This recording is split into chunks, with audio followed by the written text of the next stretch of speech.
Hi, it's Dr Somji from Nip Talk. We're going to be talking about Maskne. These masks are here to stay, but they're causing really bad acne in the lower part of the face, and this is what we call Maskne.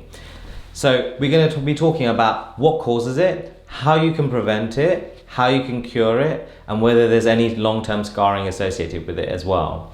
So to understand why it happens, we're going to be talking a little bit about the biology. So if you remember from your biology class, if you've got a hot, humid environment, bacteria is going to thrive.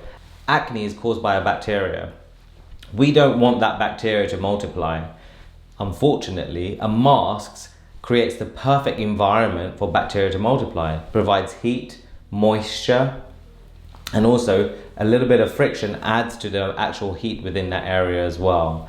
So we're really doing the wrong things for our skin wearing a mask. However, it's really important to keep wearing a mask for your overall safety. What we can do, so if your bacteria multiplies, it lives on the skin a lot more, and the bacteria then causes more irritation within the skin and also blocks pores. And what happens in response to that is that you end up getting cystic spots, particularly around the lower part of the face.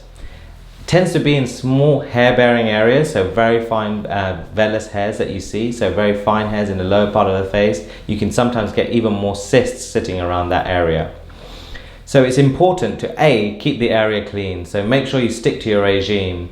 You may want to be using something that's a little bit stronger in the morning time or even in the evening time to make sure that you're really cleaning the skin and also removing the amount of bacteria that there are. So things like salicylic acid within your cleansers are really fantastic. I personally like to also use some lactic acid within my cleansers as well to make sure that you're removing the debris from those hair follicles as well to reduce the amount of bacteria. If you reduce the bacterial levels, then your acne will also be reduced as well.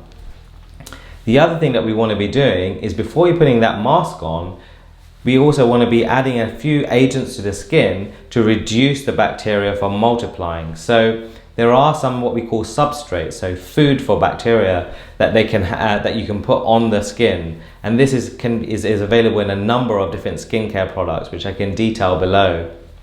And you can put this on the skin, the bacteria eat these products and also die, so that they don't build up so much.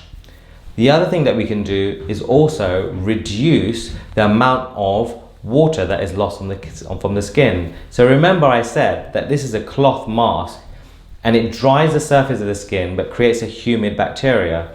If you're drying the surface of the skin when you're wearing a mask, sometimes your body can produce more sebum. So those sebaceous glands become more active and you produce a lot more oil.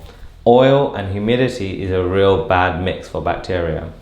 If we have something that reduces that water loss, i.e. a nice cover over the skin, that is going to really reduce the amount of sebaceous activity that you're going to get, and therefore you produce less oil. So this is something that's really useful. So we call this kind of water loss in the skin, and adding things like ceramides to the surface of the skin and reducing that water loss is really going to help you long term to make sure that you prevent Maskne from occurring. In the meantime, there are also some things that you can carry in your bag or in your pocket that you can put on the face during the day to dry out the area. So if you feel like it's getting a little bit humid, then actually you can actually put a little bit of salicylic acid just over that area, almost in a stick form or a spray form, to reduce the amount of bacteria that are occurring. And also don't forget to change your mask. So if your mask is becoming wet, it needs to be changed.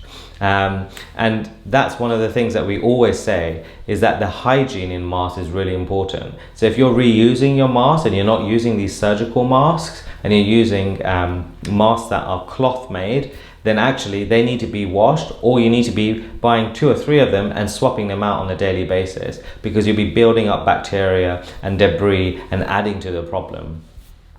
In the nighttime, using things like retinols are fantastic because they will prevent bacteria from multiplying, also exfoliate the skin to make sure debris have been removed, and also strengthen that skin barrier so it's more resistant to any bacterial invasion.